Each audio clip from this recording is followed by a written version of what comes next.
الحمد لله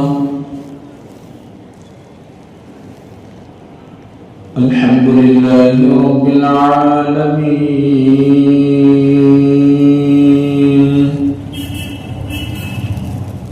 والصلاة والسلام على سيد الأنبياء والمرسلين،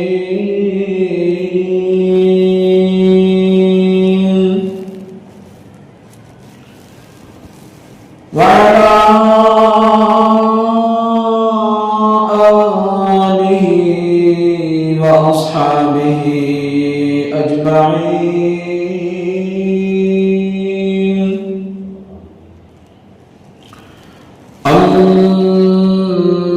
أما بعد، فأعوذ بالله من الشيطان الرجيم.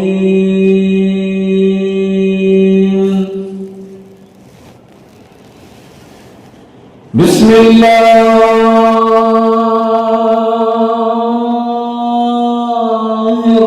الرحمن الرحيم.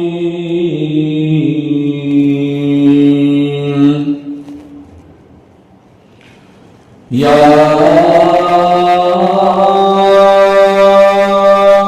أيها الذين آمنوا إذا نودي للصلاة من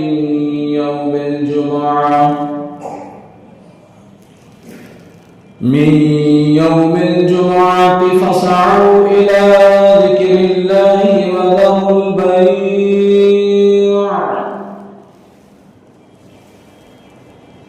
ذلكم خير لكم إن كنتم تعلمون.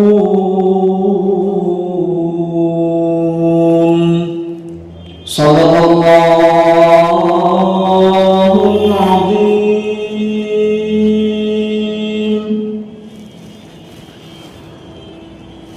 آئیے بارگاہ رسالت مآب صلی اللہ علیہ وسلم میں جس طریقے سے میں درود و سلام کے سیرے پڑھاؤں، مل کر آپ کی محبت کے ساتھ ان درود و سلام کے سیروں کو دہرائیں اور پڑھیں. الصلاۃ والسلام علیک یا رسول اللہ وعلی آلک واصحابک یا حبیب اللہ. الصلاۃ والسلام علیک یا نبی اللہ وعلی آلک واصحابک یا نور اللہ. نویت سنت الاعتکاف. پیارے پیارے محترم اسلامی بھائیوں، نبیوں کے سلطان،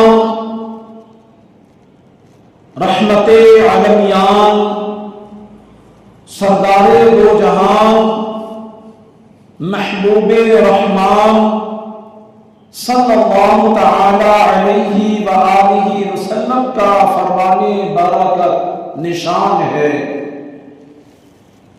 جس نے مجھ پر روز جمعہ 200 بار درود پاک پڑھا، اس کے 200 سال کے گناہ معاف ہوں گے. تو آج نیت فرما لیں کہ جمعہ ہے، 200 بار درود پاک پڑھ کر اس فضیلت کو حاصل کرنے کی کوشش کریں گے انشاءاللہ عز و جل. اور مسلمانوں، ہم کتنے خوش نصیب ہیں کہ اللہ پاک نے اپنے پیارے حبیب صلی اللہ علیہ وسلم کے صدقے میں ہمیں جمعۃ المبارک کی نعمت سے سرفراز فرمایا. افسوس ہم ناقدرے بھی ہیں کہ جمعہ شریف کو بھی عام دنوں کی طرح غفلت میں گزار دیتے ہیں. حالانکہ جمعہ یوم عید ہے، جمعہ سب دنوں کا سردار ہے، جمعہ کے روز جہنم کی آگ نہیں سلگائی جاتی،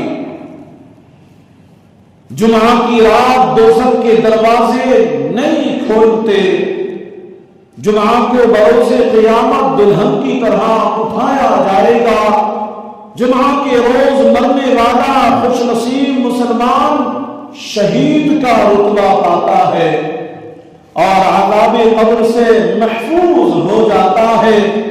مفسر شہیر حکیم الامہ مفتی احمد یار خان نعیمی رحمت اللہ تعالی علیہ کے فرمان کے مطابق جمعہ کو حج ہو تو اس کا ثواب 70 حج کے برابر ہوتا ہے۔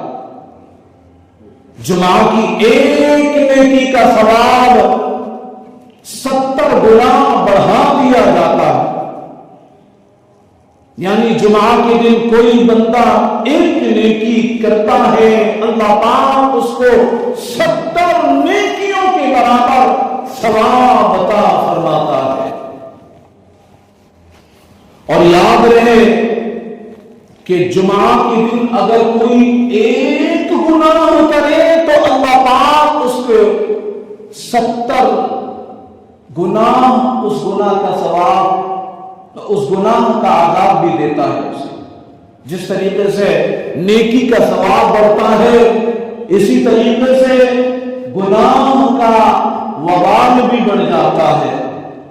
جمعۃ المبارک کے فضائل کے تو کیا کہنے، اللہ نے جمعہ کے نام کی ایک پوری سورۃ الجمعہ نازل فرمائی ہے، جو کہ قرآن کریم کے 28ویں پارے میں جگمگا رہی ہے۔ اللہ تبارک و تعالی سورۃ الجمعہ کی آیت نمبر 9 میں ارشاد فرماتا ہے، یا ایھا الذین آمنوا اذا نودی للصلاۃ،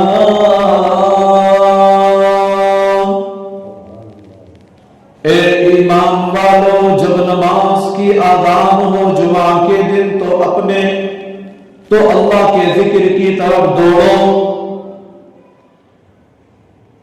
فسعوا الی ذکر اللہ وذروا البیع، اور خرید و فروخت چھوڑ دو، ذالکم خیر لکم ان کنتم تعلمون، یہ تمہارے لیے بہتر ہے اگر تم جانو۔ صدر الافاضل حضرت علامہ مولانا سید محمد نعیم الدین مراد آبادی علیہ رحمت اللہ الہادی فرماتے ہیں، حضور اکرم نور مجسم شاہ بنی آدم رسول محتشم صلی اللہ علیہ وسلم جب ہجرت کر کے مدینہ طیبہ تشریف لائے تو 12 ربیع الاول روز دوشنبہ یعنی پیر شریف کو چاشت کے وقت مقام قبا میں اقامت فرمائے، یعنی آپ وہاں ٹھہرے۔ دوشنبہ، پیر شریف، منگل، بدھ، جمعرات یہاں پر قیام فرمایا آپ نے اور مسجد کی بنیاد رکھی۔ روز جمعہ مدینہ طیبہ کا عزم فرمایا، بنی سالم ابن عوف کے بطن وادی میں جمعہ کا وقت آیا، اس جگہ کو لوگوں نے مسجد بنایا، اس جگہ کو لوگوں نے مسجد بنایا۔ سرکار مدینہ منورہ، سردار مکہ مکرمہ صلی اللہ علیہ وسلم نے وہاں جمعہ ادا فرمایا اور خطبہ ارشاد فرمایا۔ الحمدللہ آج بھی اس جگہ پر شاندار مسجد جمعہ قائم ہے۔ جو لوگ جاتے ہیں اس کا دیدار کرتے ہیں، اپنی آنکھوں کو ٹھنڈک پہنچاتے ہیں، اپنے ایمان کو تازگی محسوس اپنے ایمان میں کرتے ہیں۔ زائرین حصول برکت کے لیے اس کی زیارت کرتے ہیں، وہاں نوافل ادا کرتے ہیں۔ الحمدللہ امیر اہل سنت کہتے ہیں کہ میں نے بھی وہاں پر نماز جمعہ ادا فرمائی، وہاں پر میں نے نوافل ادا فرمائے، اس جگہ کی میں نے بھی زیارت کی۔ فرماتے ہیں میں مدینے تو گیا تھا، یہ بڑا شرف تھا، لیکن میں مدینے تو گیا تھا، یہ بڑا شرف تھا، لیکن کبھی لوٹ کر نہ آتا تو کچھ اور بات ہوتی۔ مفسر شہیر حکیم الامہ مفتی احمد یار خان نعیمی رحمت اللہ علیہ فرماتے ہیں چونکہ اس دن میں تمام مخلوقات وجود میں مجتمع یعنی اکٹھی ہوئی کہ تکمیل خلق اسی دن ہوئی۔ حضرت آدم صفی اللہ علی نبینا وعلیہ الصلوۃ والسلام کی مٹی اسی دن جمع ہوئی۔ اس دن میں لوگ جمع ہو کر نماز جمعہ ادا کرتے ہیں، ان وجوہ سے اسے جمعہ کہتے ہیں۔ ان وجوہات پر اس دن کو جمعہ کہتے ہیں۔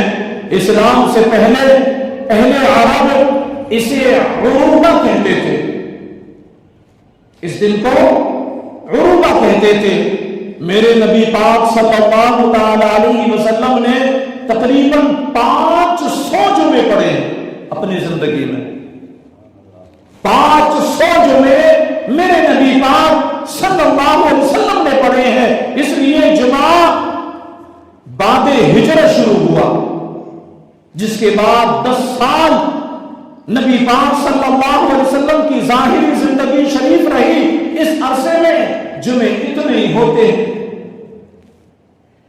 اللہ کے محبوب دانائے غیوب منزہ عن العیوب صلی اللہ علیہ وسلم کا فرمان عبرت نشان ہے، جو شخص 3 جمعے سستی کے سبب چھوڑ دے اللہ اس کے دل پر مہر کر دیتا ہے، اللہ اس کے دل پر مہر کر دیتا ہے۔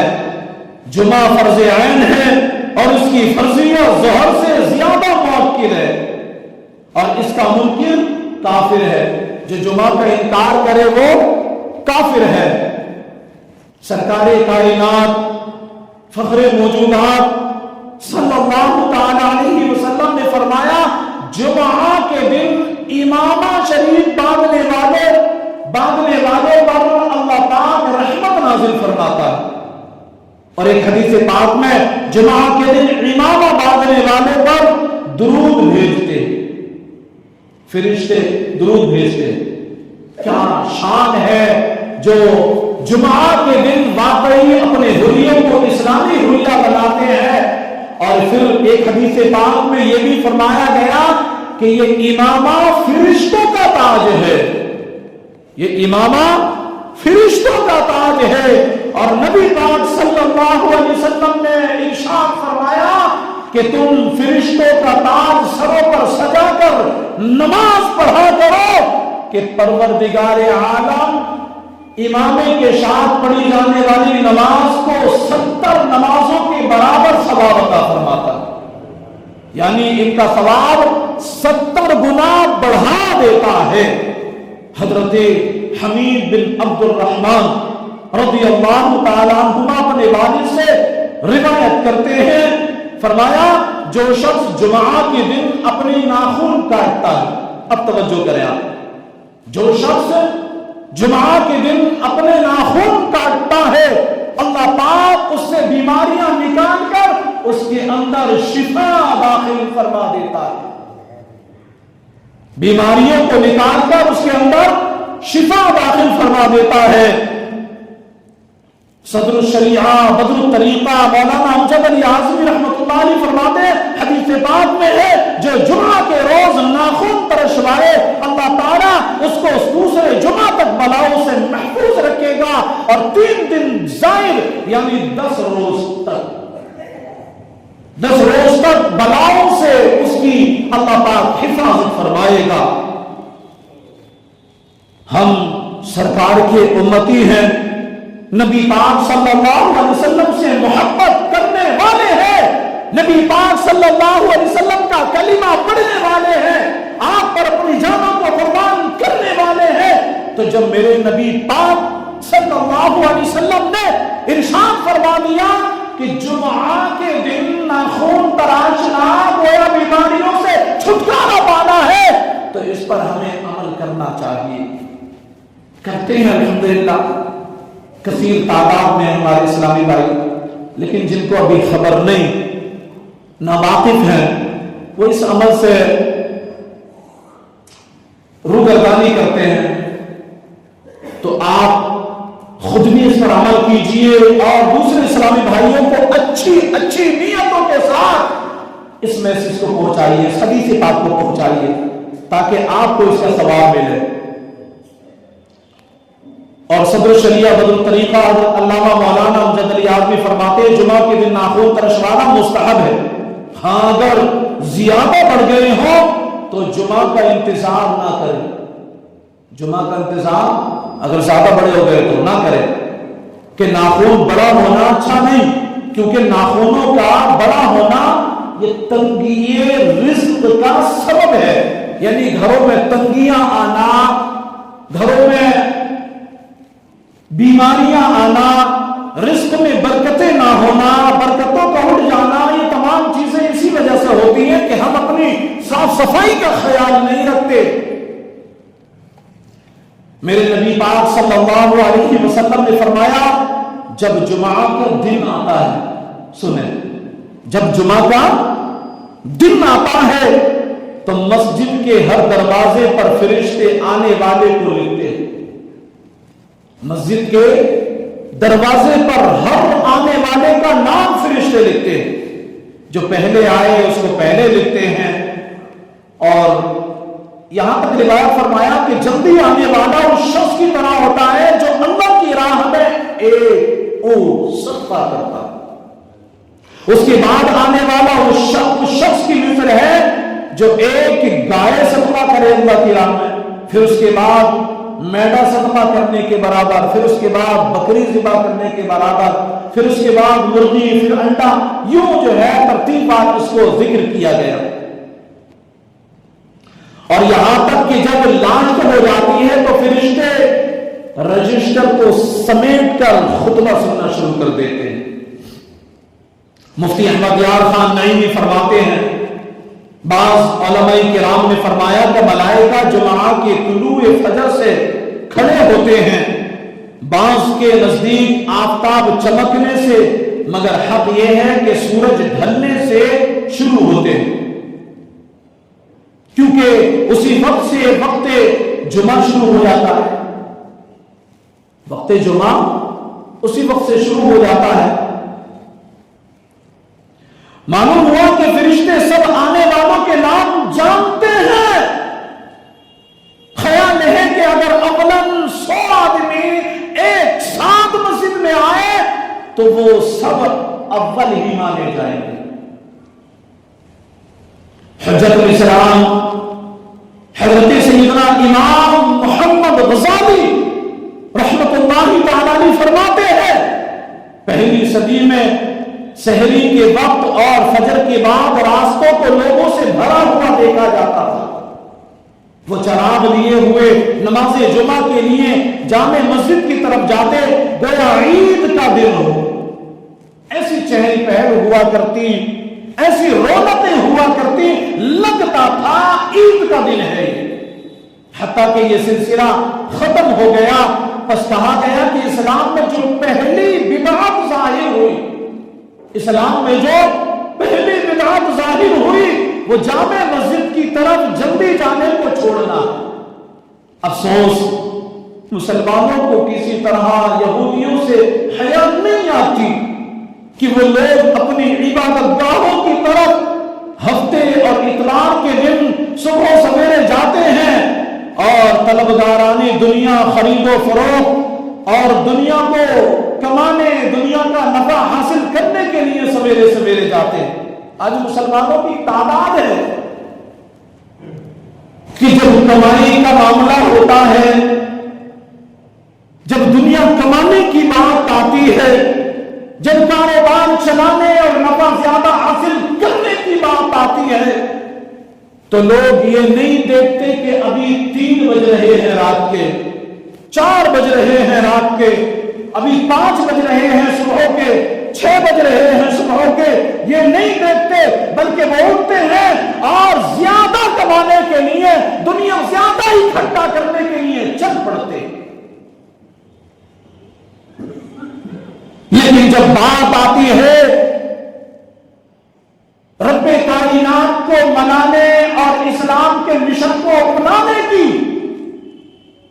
تو سب سے زیادہ سستی یہیں پر پائی جاتی ہے۔ مؤذن فجر کی اذان پکار رہا ہوتا ہے اور ہم اپنے نرم نرم بستروں پر چین کی نیند لے رہے ہوتے ہیں۔ مؤذن اذان میں پکار پکار کر کے کہہ رہا ہوتا ہے حی علی الصلاۃ، آؤ نماز کی طرف آؤ، حی علی الفلاح، آؤ کامیابی کی طرف آؤ۔ مؤذن فجر کی اذان میں کہہ رہا ہوتا ہے الصلاۃ خیر من النوم، نماز نیند سے بہتر ہے۔ لیکن شیطان ہمارے ساتھ ہوتا ہے، تھپک تھپک کر کے ہم کو سلا رہا ہوتا ہے، گویا وہ ہم کو تسلی دے رہا ہوتا ہے ابھی تو اذان ہوئی ہے، اذان تو آدھا گھنٹہ پہلے ہو جاتی ہے، ابھی آرام کر لو، جب 15 منٹ رہ جائے تب چلے جانا۔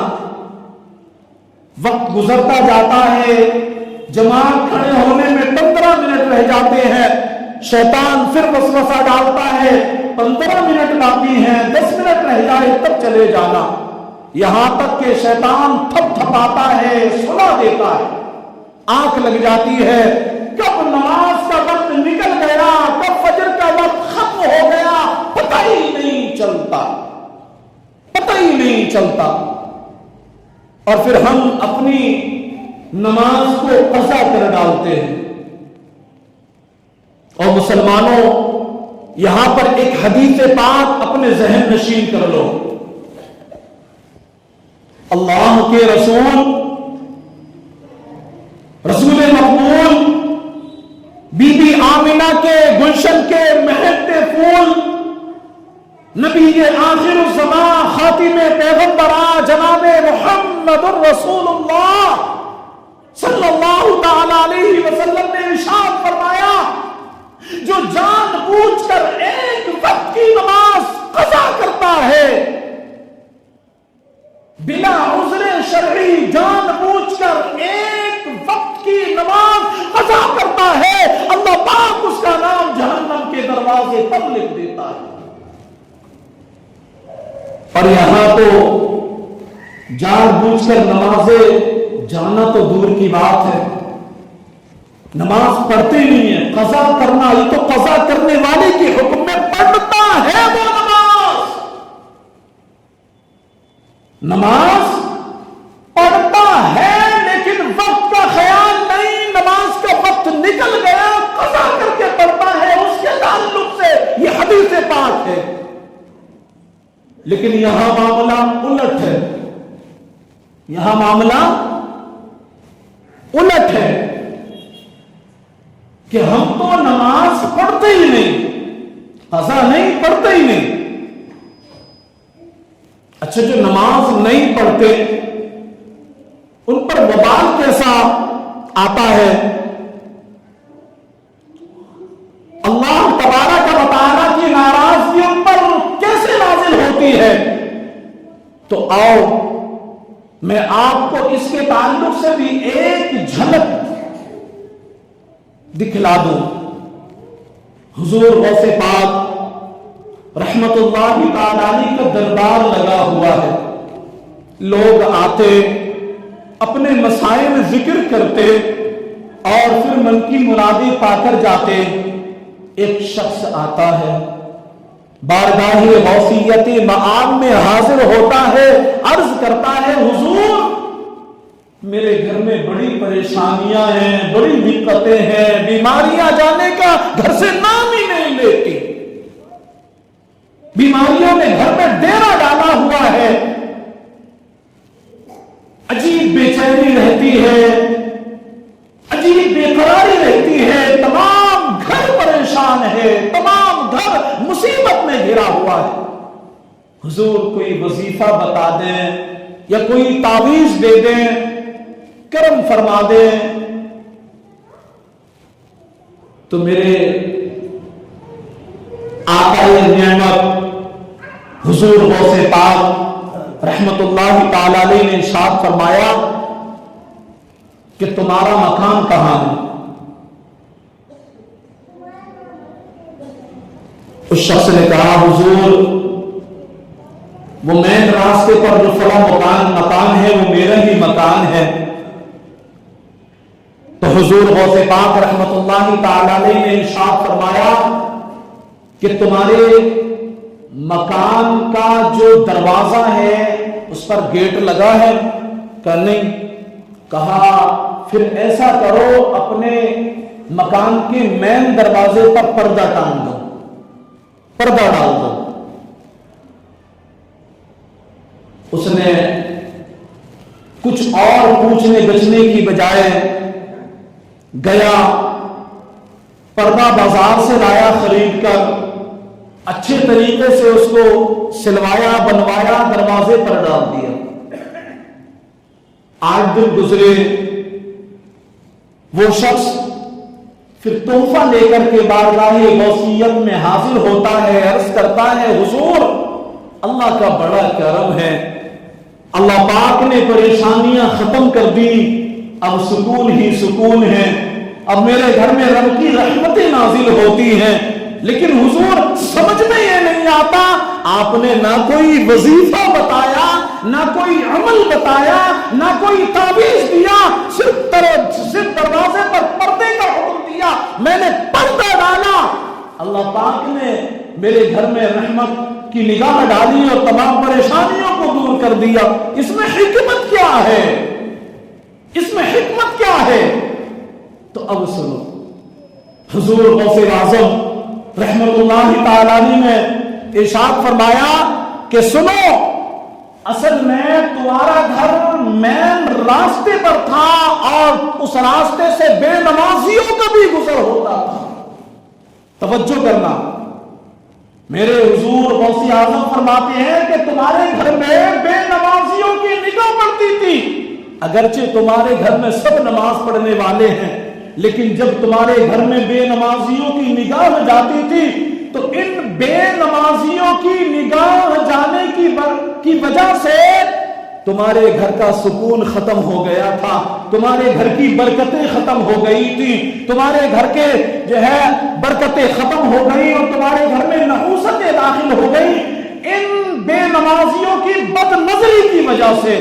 تو اب ذرا آپ اپنے دل پر ہاتھ رکھ کر کے سوچو کہ اگر ہمارے گھر میں کوئی نمازی نہ پڑھے، پھر اگر ہم یہ شکایت کریں ہمارے گھر میں بڑی پریشانیاں ہیں، بڑی آفتیں ہیں، رزق میں برکت نہیں ہوتی، کاروبار نہیں چلتے، آپس میں جھگڑے ہوتے ہیں، ایک دوسرے کی نہیں بنتی، رشتہ داروں کے ساتھ نہیں بنتی، پڑوسیوں کے ساتھ نہیں بنتی، بھائی بہن کے ساتھ نہیں بنتی، فلاں عزیز کے ساتھ نہیں بنتی، تو ذرا سوچیں کیا ہمارے خاندان میں، ہمارے گھر میں سب نماز پڑھنے والے ہیں؟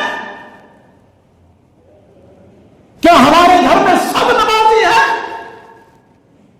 اگر نہیں تو پھر آپ سمجھ جائیں مسئلہ حل ہو گیا، یہی مسئلہ ہو سکتا۔ تو پیارے، ایک وہ دور تھا کہ جب لوگ نمازی جمعہ کے لیے فجر کے وقت ہی صبح صادق میں اندھیرا ہوتا تھا، چراغ لے کر کے جامع مسجد کی طرف جاتے تھے، عید کا دن مانا جاتا تھا، رونقیں ہوا کرتی تھیں، بہاریں ہوا کرتی تھیں، راستے بھرا بھر چلا کرتے تھے، مسلمانوں کے صرف سروں پر امامے ہوتے، ٹوپیاں ہوتی، اسلامی لباس ہوتا، لوگ دیکھتے تو ان کو بھی بڑا اچھا لگتا، لیکن یہ تمام کا تمام ختم ہو گیا۔ اب تو لوگ آتے ہی جب ہیں جبکہ جماعت کھڑی ہونے والی ہوتی ہے، یہ خطبہ شروع ہو جاتا ہے تب لوگ یہاں پر آتے ہیں۔ صرف اسی مسجد کی بات نہیں، ہر جگہ یہی ماحول بنا ہوا ہے۔ اور یہاں پر فرمایا گیا کہ جب آذان جمعہ ہو جائے تو خرید و فروخت کو بند کر دو، جب آذان جمعہ ہو جائے تو دنیاوی نفع حاصل کرنے کے لالچ کو دل سے نکال دو، اللہ کی راہ میں، اللہ کی بارگاہ میں حاضر ہو جاؤ، اپنی پیشانی کو جھکانے کے لیے اللہ کی بارگاہ میں حاضر ہو جاؤ۔ حضرت سیدنا عبداللہ بن عباس رضی اللہ تعالی عنہ سے روایت ہے کہ سرکار نامدار بِإِذْنِ پروردگار دو عالم کے مالک و مختار شہنشاہ ابرار صلی اللہ تعالی علیہ وآلہ وسلم نے فرمایا الجمعۃ حج المساکین وفی روایت حج الفقراء، جمعہ کی نماز مساکین کا حج ہے۔ اور دوسری روایت میں یوں فرمایا گیا کہ نماز، جمعہ کی نماز غریبوں کا حج ہے، جمعہ کی نماز غریبوں کا حج ہے۔ کتنی عظیم الشان بشارت ہے، کتنی عمدہ بشارت ہے۔ ہم غریبوں کے حق میں سرکار صلی اللہ علیہ وسلم نے کیسی عمدہ بشارت ارشاد فرمائی۔ اسی لیے تو اعلیٰ حضرت کہتے ہیں دولت کسی نے مانگی، شہرت کسی نے مانگی، مشتاق دید ہو کر جلوہ کسی نے مانگا، اولاد فاطمہ سے صدقہ کسی نے مانگا، میرے کریم سے گر قطرہ کسی نے مانگا، دریا بہا دیے ہیں، دربے بہا دیے ہیں۔ اور محشر میں جب کہ پہنچا اشیاء شعار بندہ تھا مضطرب کے دیکھیں انجام کیا ہو میرا، امت کے غم میں ان کو روتے ہوئے جو دیکھا، بے ساختہ زبان سے اپنی پکار اٹھا، اللہ کیا جہنم اب بھی نصرت ہوگا۔ رو رو کے مصطفیٰ نے دریا بہا دیے ہیں، رو رو کے مصطفیٰ نے دریا بہا دیے ہیں۔ یہ میرے آقا کی کرم نوازیہ ہے، یہ میرے آقا کا کرم ہے کہ ہم غریبوں کو بھی کہیں نہیں چھوڑا، ہر جگہ ہم غریبوں کو بھی یاد فرمایا۔ اور ایک روایت سنو، بات ختم کر لیتے ہیں۔ اللہ کے پیارے رسول صلی اللہ علیہ وسلم نے ارشاد فرمایا بلا شبہ تمہارے لیے ہر جمعہ کے دن ایک حج اور ایک عمرہ موجود ہے۔ بلا شبہ تمہارے لیے ہر جمعہ کے دن ایک حج اور ایک عمرہ موجود ہے، لہذا جمعہ کی نماز کے لیے جلدی نکلنا حج ہے۔ توجہ، کیا فرمایا میرے نبی پاک صلی اللہ علیہ وسلم نے کہ بلا شبہ جمعہ کے دن نماز جمعہ کے لیے جلدی نکلنا حج ہے، جلدی نکلنا حج ہے۔ توجہ کریں آپ۔ اور پھر فرمایا کہ جمعہ کی نماز کے بعد عصر کی نماز کے لیے انتظار کرنا یہ عمرہ۔ سبحان اللہ، سبحان اللہ، کیا کرم نوازی ہے میرے سرکار کی۔ اگر ہم اس پر عمل کر لیں تو انشاءاللہ ہمارے بھی بیڑے پار ہو جائیں اور ہمارے بھی بارے نیارے ہو جائیں، دنیا میں بھی اس کا ہمیں صلہ ملے گا اور وہ یوں کہ ہمارے کام بنتے نظر آئیں گے، ہمارے بیڑے پار ہوتے نظر آئیں گے، اور آخرت میں بھی ہمیں اس کا اجر ملے گا، وہ یوں کہ سرکار اپنے دامن کرم میں چھپا کر جنت میں لے کر کے جائیں گے۔